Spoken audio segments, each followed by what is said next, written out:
नमस्कार दोस्तों, आई के इंस्टीट्यूट में आपका स्वागत है। देखिए, आज जो है क्लास 10 का सब्जेक्ट मैथमेटिक्स यानी कि गणित चैप्टर नंबर 1 पढ़ेंगे। वास्तविक संख्या यानी कि रियल नंबर्स। तो रियल नंबर्स पढ़ने से पहले क्लास 9th में संख्याओं के बारे में अच्छी तरह से पढ़ चुके होंगे। तो चलिए इसको फिर से क्या करते हैं, रिकॉल कर लेते हैं। तो पहला नंबर संख्या है प्राकृतिक संख्या यानी कि नेचुरल नंबर। तो प्राकृतिक संख्या किसे कहते हैं? गिनती की संख्या को ही प्राकृतिक संख्या कहते हैं। जैसे गिनती की संख्या को प्राकृतिक संख्या कहते हैं। जैसे 1 2 3 4 5। तो देखिए, कोई भी संख्या को अगर हम गिनते हैं तो शून्य से नहीं गिनते, यानी 1 से गिनते हैं। तो गिनती वाली संख्याओं को क्या कहेंगे? प्राकृतिक संख्या। तो देखिए, इसे जो है n है नेचुरल यानी बड़ी n द्वारा से इसे सूचित किया जाता है। प्रथम प्राकृतिक संख्या जो क्या हो जाएगा? 1। सबसे बड़ी प्राकृतिक संख्या की बात करें तो क्या हो जाएगा? इसमें अनंत हो जाएगा। ठीक है। अगर इसमें सबसे छोटी प्राकृतिक संख्या 1 हो गया, अगर एक अंक की सबसे छोटी प्राकृतिक संख्या 1 और एक अंक की सबसे बड़ी प्राकृतिक संख्या क्या हो जाएगा? 9 हो जाएगा। फिर क्या हो जाएगा? 2 अंक की सबसे बड़ी प्राकृतिक संख्या जो है 99 हो जाएगा, और 2 अंक की सबसे छोटी प्राकृतिक संख्या जो है 10 हो जाएगा। ठीक है। फिर देखिए, फिर नेक्स्ट है पूर्ण संख्या। पूर्ण संख्या क्या होता है? Whole number. यदि प्राकृतिक संख्याओं के समूह में क्या हो जाएगा? यदि प्राकृतिक संख्या के समूह में शून्य और मिला दिया जाए तो हमें एक पूर्णांकों का समूह प्राप्त होता है। ठीक है। इसी को क्या बोलेंगे? पूर्ण संख्या। तो देखिए, यदि प्राकृतिक संख्याओं के समूह में यदि शून्य और शामिल कर दिया जाए तो हमें पूर्ण संख्याओं का एक समूह प्राप्त होता है। तो देखिए, ये क्या था? प्राकृतिक संख्या था। तो प्राकृतिक संख्या के समूह में और शामिल कर देंगे 0, तो कौन संख्या हो जाएगा? तो हो जाएगा पूर्ण संख्या। उम्मीद करते हैं समझ में आ रहा होगा। चलिए, इसे जो है W द्वारा से सूचित किया जाता है, क्योंकि W लेटर से, बड़ी लेटर से शुरू हो रहा है। ठीक है। वास्तविक रूप से सभी प्राकृतिक संख्या पूर्ण संख्या होती है, यानी कि वास्तविक रूप से सभी जो प्राकृतिक संख्या है वो पूर्ण संख्या ही का पार्ट है, यानी पूर्ण संख्या होती है। ठीक है। लेकिन शून्य जो है केवल क्या है? यह पूर्ण संख्या है। यहाँ से इधर बात करें तो यह हो जाएगा प्राकृतिक संख्या। ठीक है। केवल शून्य जो है पूर्ण संख्या है। फिर देखिए पॉइंट नंबर 3 में देखिए, पूर्णांक इंटीजर्स नंबर। पूर्ण संख्याओं के समूह में यदि प्राकृतिक संख्याओं के ऋणात्मक अंक और मिला दिया जाए तो हमें पूर्णांकों का एक समूह प्राप्त होगा।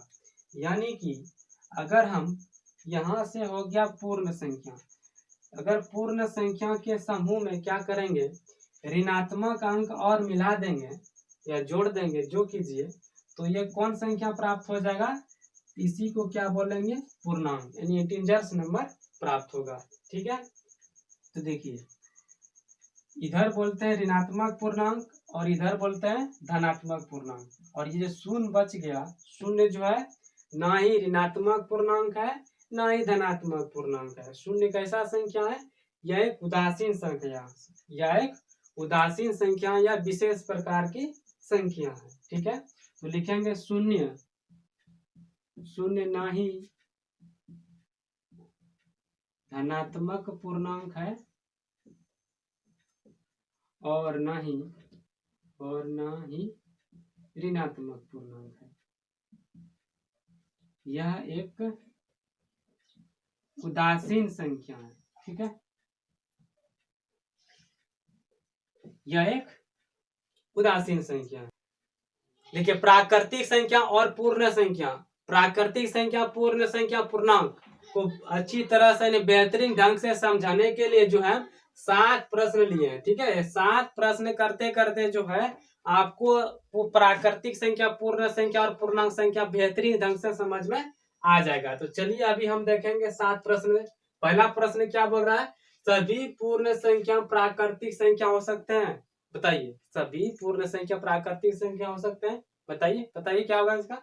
तो देखिए, इसको समझने के लिए हम एक चार्ट का प्रयोग कीज करेंगे। तो देखिए, जिसको जिसको चार्ट खाना है कृपया ऑर्डर कर दें। तो देखिए, ये क्या ले लिए हम, एक वृत्त ले लिए, ठीक है। ये बड़ा वृत्त ले लिए। फिर इसके अंतर्गत एक छोटा वृत्त है, फिर इसके अंतर्गत छोटा वृत्त है, 3 वृत्त लिए हैं, ठीक है। तो ये छोटी वाली हो जाएगा प्राकृतिक संख्या जो 1 से शुरू होती है, और इसको बीच वाला को बोलेंगे कौन संख्या, पूर्णांक संख्या, यानी 0 से शुरू हो रहा है, ठीक है। 0 से संख्या को पूर्ण संख्या कहते हैं। और इधर भी प्लस में जा रहा है और इधर भी क्या हो जाएगा, माइनस में जा रहा है, ठीक है। इस संख्या कौन सा हो जाएगा, पूर्णांक हो गया। अब क्वेश्चन को पढ़ते हैं और उसका उत्तर देते हैं। सभी पूर्ण संख्या जो है, सभी पूर्ण संख्या प्राकृतिक संख्या हो सकते हैं, यानी सभी जो है पूर्ण संख्या है तो प्राकृतिक संख्या हो सकते हैं, सभी नहीं हो सकते हैं। तो देखिए, ये जो बड़ी वृत्त है छोटी वृत्त के अंतर्गत समाहित होगा, बिल्कुल नहीं होगा। इसलिए ऑप्शन नंबर ए क्या है, क्वेश्चन नंबर 1 जो है ये गलत है।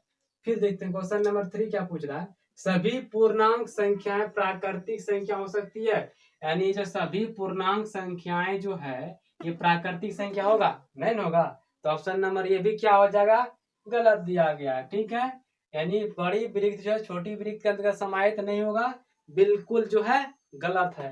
क्वेश्चन नंबर 3 देखिए, सभी पूर्णांक संख्याएं प्राकृतिक संख्या हो सकती है। तो देखिए, सभी पूर्णांक संख्या तो प्राकृतिक संख्या हो सकती है, सभी पूर्णांक कैसे हो जाएगा भाई साहब, तो सभी पूर्णांक नहीं होगा, सभी पूर्णांक होगा, कुछ ही होगा। यानी सभी पूछ रहा है, सभी पूर्णांक संख्या, ये जो सभी पूर्णांक संख्याएं जो है तो क्या पूर्ण प्राकृतिक संख्या हो सकते हैं, नहीं हो सकते ना। देखिए, ये बड़ी वृत्त जो है छोटी वृत्त के अंतर्गत समाहित नहीं होगा, इसलिए ये भी क्या हो गया, गलत हो गया। फिर देखिए क्वेश्चन नंबर 4 देखिए, कुछ प्राकृतिक संख्या पूर्ण संख्या हो सकती है, यानी हो सकते हैं कुछ प्राकृतिक संख्या। तो देखिए, कुछ जो है प्राकृतिक संख्या की बात हो रही है, कुछ बोलेगा तो बिल्कुल होगा। तो देखिए, कुछ प्राकृतिक संख्या क्या है, 1 2 3 4 5 6 है। तो पूर्ण संख्या हो सकती है, बिल्कुल हो सकती है। पूर्ण संख्या जो है 0 से शुरू होता है। देखिए, तो ये मिल गया कि नहीं, बिल्कुल हो सकती है, ठीक है। ये answer option number question number 4 इसका राइट है। चलिए क्वेश्चन नंबर 5 देखिए, सभी प्राकृतिक संख्या पूर्ण संख्या हो सकते हैं। तो देखिए, सभी प्राकृतिक संख्या, यानी ये जो सभी प्राकृतिक संख्या है तो वो पूर्ण संख्या के अंतर्गत आ गया कि ना आ गया, बोलिए भाई साहब।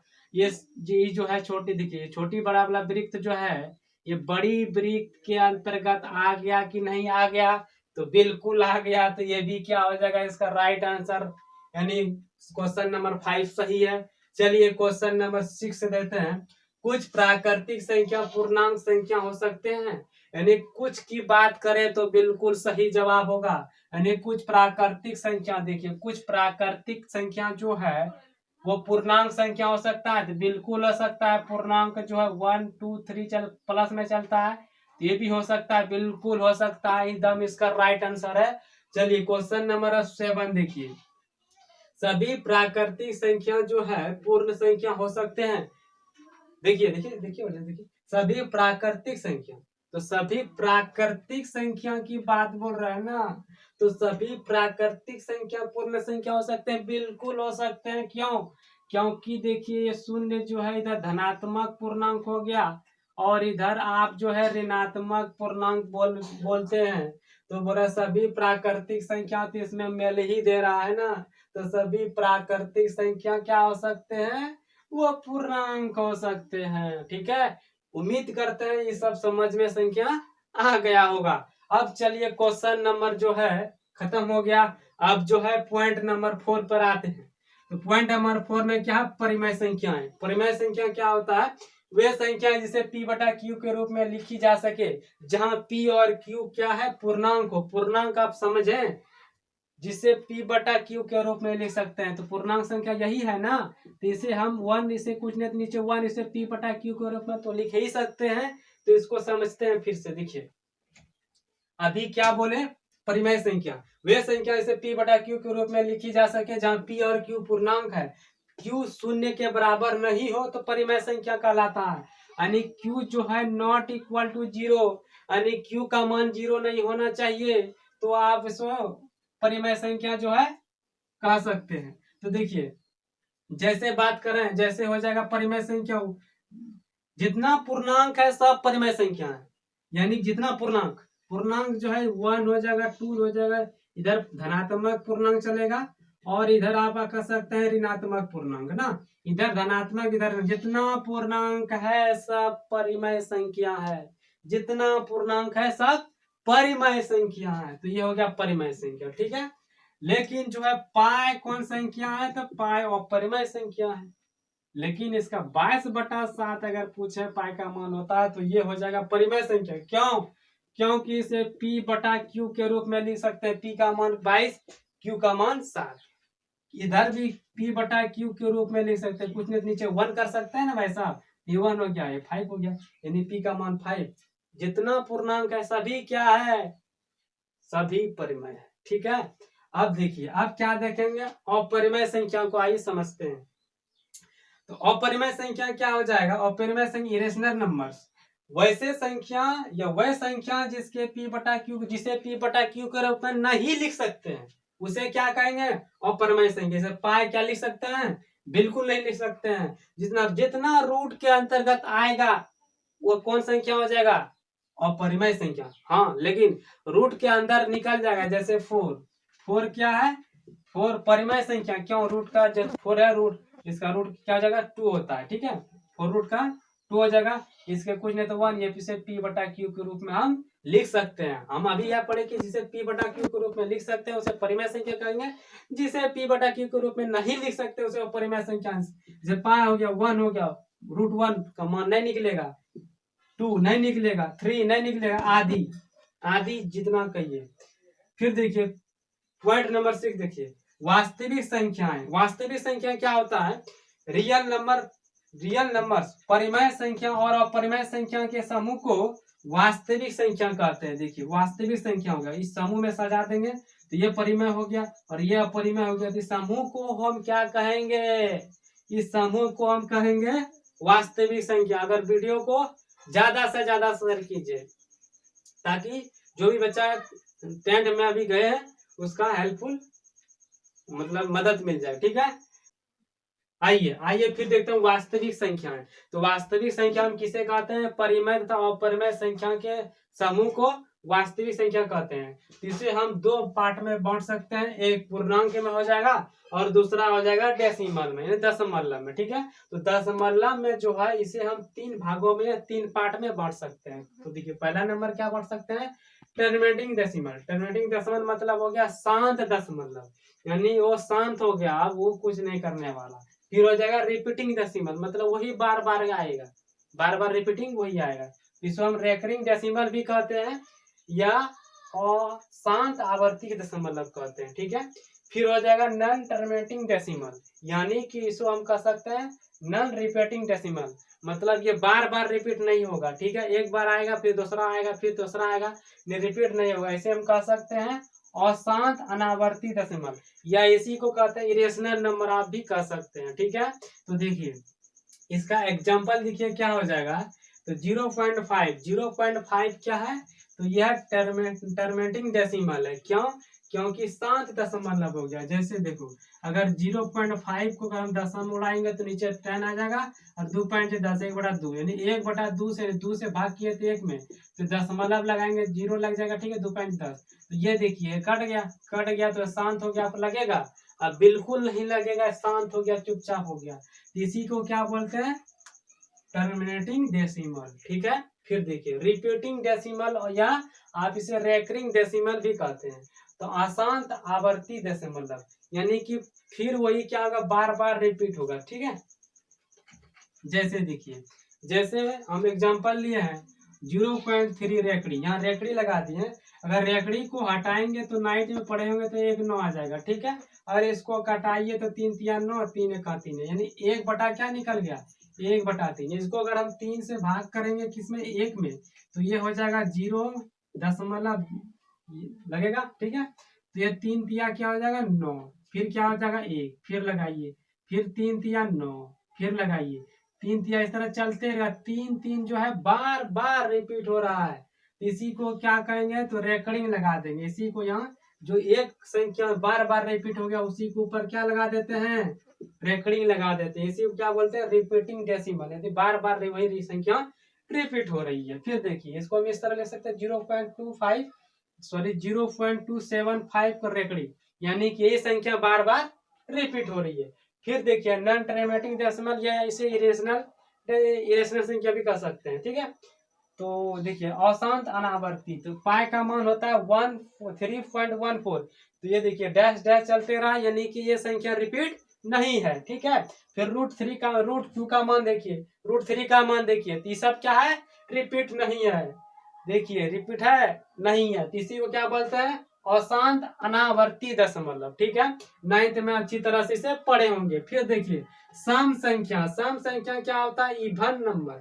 इवन नंबर क्या हो जाएगा, वह संख्या जो 2 से पूर्णतः विभाजित हो, तो उसे हम क्या कहेंगे, सम संख्या। अब 2 से पूर्णतः विभाजित हो 2, तो 2 में 2 से भाग करेंगे, एक बार लग गया, पूर्णतः विभाजित हो गया। अगर हम 4 से 2 में लगाएंगे 2 बार कट जाएगा, नहीं 2 से भागफल निकल गया, तो देखिए ये पूर्णतः विभाजित हो गया। फिर अगर हम क्या बोलते हैं, 9 को अगर हम 2 से पूर्णतः विभाजित होगा, देखिए तो 9 जो है 2 चौक 8, या कितना, एक शेष बच गया, पूर्णतः विभाजित नहीं हुआ, पूर्णतः कटना चाहिए, तो ये पूर्णतः नहीं कटा, इसलिए कौन संख्या हो गया है, विषम संख्या हो गया। तो 2 4 6 8 10 इंफिनिटी जाएगा, इस सब संख्या कौन हो जाएगा, इस सब संख्या सम संख्या हो गया। ओके, समझ में आ रहा होगा। चलिए नेक्स्ट संख्या है विषम संख्या। विषम संख्या देखिए ओड नंबर, वह संख्या जो 2 से पूर्णतः विभाजित नहीं होती है उसे विषम संख्या कहते हैं। जो 2 से पूर्णतः विभाजित नहीं है, 2 से पूरा पूरी भाग नहीं लगे, जैसे 3 है, 3 को 2 से अगर हम 3 को भाग करेंगे तो 2 का 2, एक बार शेषफल 1 बच गया, पूर्णतः विभाजित नहीं हुआ, तो कौन संख्या हो गया, ये हो गया विषम संख्या हो गया, ठीक है। देखियो अब प्राकृतिक संख्या को जो है दो, एक प्राइम संख्या होती है और दूसरा होता है कंपोजिट नंबर, यानी प्राइम संख्या अभाज्य संख्या, दूसरा होता है भाज्य संख्या। तो अभाज्य संख्या क्या होगा, जिसका गुणनखंड जो है केवल 2 हो, और जिसका गुणनखंड 2 से अधिक हो उसे क्या कहेंगे, कंपोजिट नंबर। तो आइए इसको परिभाषा के माध्यम से देखते हैं। तो देखिए वह संख्या जिसके सिर्फ 2 गुणनखंड एक व स्वयं होती है, एक व स्वयं होती है, अभाज्य संख्या कहलाती है। जैसे 2 क्या है, एक से विभाजित होगी और अपने आप से होगी। फिर देखिए 3 भी है, 3 भी एक से विभाजित होगी और अपने आप से विभाजित होगी, ठीक है। फिर 5 जो है एक से विभाजित होगा और अपने आप से विभाजित होगा। 7 जो है एक से विभाजित होगी, देखिए 7 जो है एक से भी विभाजित होगा और अपने आप से विभाजित होगा, इसका गुणनखंड केवल 2 फैक्टर हो, ठीक है। फिर देखिए कंपोजिट नंबर यानी भाज्य संख्या। भाज्य संख्या क्या होती है, तो वह संख्या जिसके 2 से ज्यादा गुणनखंड हो, यानी 2 से ज्यादा गुणनखंड होती है, भाज्य संख्या कहलाती है। जैसे 4 क्या है, एक से भी विभाजित होगा, 2 से भी विभाजित होगा और अपने आप से विभाजित होगा। तो 2 से ज्यादा फैक्टर आ रहा है ना। फिर 6 जो है एक से भी विभाजित होगा और 2 से विभाजित होगा, 3 से भी विभाजित होगा और अपने आप से होगा। तो ये 2 से ज्यादा गुणनखंड है, फैक्टर है, इसी क्या कम है, कंपोजिट नंबर, ठीक है। फिर देखिए 8 जो है अब 1 से विभाजित होगा, 2 से भी होगा, 4 से भी होगा और अपने आप से होगा। तो इस तरह की संख्या रहे तो क्या कहेंगे हम, कंपोजिट नंबर, ठीक है। देखिए एक्सरसाइज जो है 1.1 बनाने से पहले आपको पहले एल्गोरिथम प्रेमिका और यूक्लिड विभाजन प्रेमिका को जानना अति आवश्यक है, क्योंकि इसका जो है प्रयोग एक्सरसाइज 1.1 में ज्यादा हुआ है, तो इसको आपको याद रखना है। यानी कि यूक्लिड विभाजन प्रेमिका, इसका प्रयोग ज्यादा हुआ है। तो चलिए इसको एक बार देख लेते हैं। तो पहला नंबर में बोल रहा है एल्गोरिथम, यानी एल्गोरिथम किसे कहेंगे, तो देखिए इसको क्या होता है एल्गोरिथम। तो यह सुपरिभाषित चरणों की एक श्रृंखला होती है जो एक विशेष प्रकार की समस्या को हल करने की प्रक्रिया यानी विधि प्रदान करती है, एल्गोरिथम। ओके, तो एल्गोरिथम क्या होता है, ये एक विधि प्रदान करने की क्या होता है, समस्या को हल करने में विधि प्रदान करता है। इस तरह विधि क्या कहेंगे, एल्गोरिथम।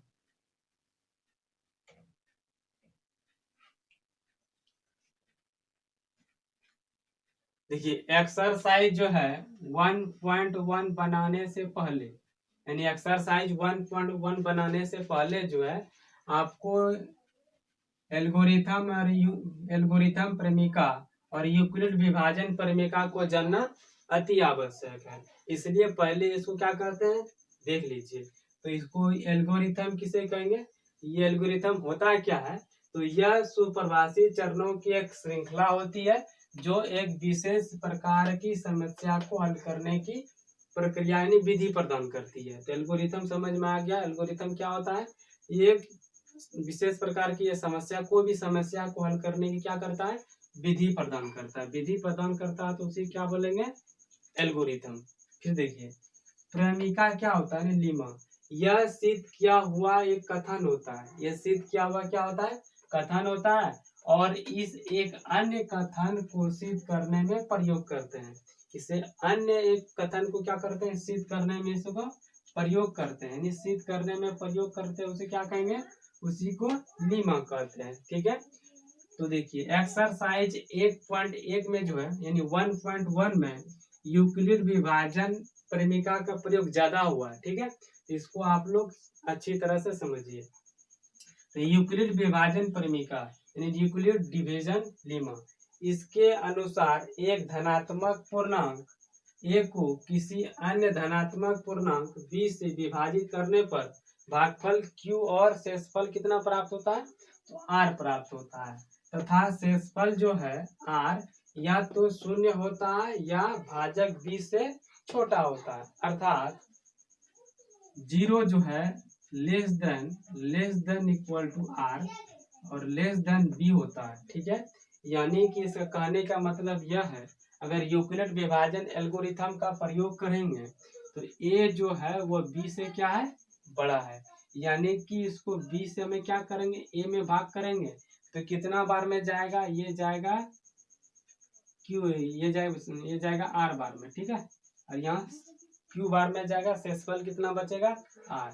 इसी को अगर हम फिर से भाग करेंगे तो इसमें क्या हो जाएगा, b में, और q2 और शेषफल क्या हो जाएगा, r2। ठीक है, यानी कि हम इसको कह सकते हैं कि भाज्य, ये कितना हो गया, इसको क्या बोलते हैं, इसको बोलते हैं भाज्य, इसको क्या बोलेंगे, भाजक, और इसको क्या बोलते हैं, भागफल। इसको भागफल बोलते हैं और इसको शेषफल बोलते हैं। ठीक है, तो देखिए यानी कि a जो है b से बड़ा है तो भाज्य बराबर क्या हो जाएगा, भाजक गुना भागफल जोड़ शेषफल। ये विधि क्या होगा, यूक्लिड विभाजन एल्गोरिथम। तो देखिए यहाँ तक हम पढ़ लिए। अब देखिए आगे पढ़ते हैं। यही यूक्लिड की विभाजन परिमेका है, इसी को क्या कहते हैं, यूक्लिड विभाजन की परिमेका कहते हैं। यानी कि जो r का जो शेषफल होगा, r का या तो शून्य होगा या तो शून्य के बराबर होगा, या क्या हो जाएगा, भाजक जो b से हमेशा क्या होगा, छोटा होगा। तो हमेशा भाजक b से क्या होगा, भाजक b से शेषफल क्या होगा, छोटा होगा। ठीक है, तो यूक्लिड विभाजन की यूक्लिड विभाजन परिमेका है, यही क्या है, यूक्लिड विभाजन परिमेका है, और इसे औपचारिक रूप से निम्न प्रकार से व्यक्त कर सकते हैं। ठीक है, यदि a और b दो धनात्मक पूर्णांक ले लिए, a और b है, तो दो ऐसे अद्वितीय पूर्णांक q और r विद्यमान होता है। देखिए q और r विद्यमान प्राप्त हो रहा है, इसको हम लिख सकते हैं भाज्य बराबर क्या हो जाएगा, भाज्य बराबर भाजक गुना भागफल जोड़ शेषफल। इसमें भागफल कितना हो गया, q, इसको लिख सकते हैं। ये इसी को क्या बोलते हैं, यूक्लिड विभाजन एल्गोरिथम। इसी का प्रयोग करके एक्सरसाइज 1.1 में बनाएंगे। ठीक है, तो देखिए अगर मेरे चैनल पर पहली बार आए हैं तो चैनल को कर लीजिए सब्सक्राइब। मिलते हैं नेक्स्ट वीडियो में। जय हिंद।